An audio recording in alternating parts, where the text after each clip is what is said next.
let's talk about our requirements for privacy policies. 1.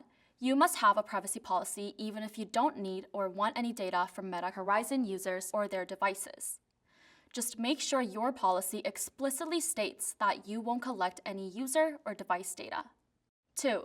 Your policy must state exactly what data you are collecting.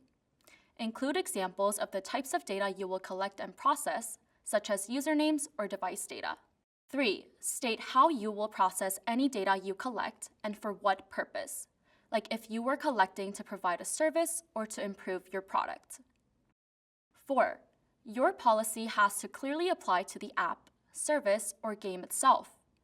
We won't accept a policy that only covers data processed on your website or by your organization in general. 5. Your policy must include a clear provision that states all users can request for their data to be deleted and provide instructions for making that request.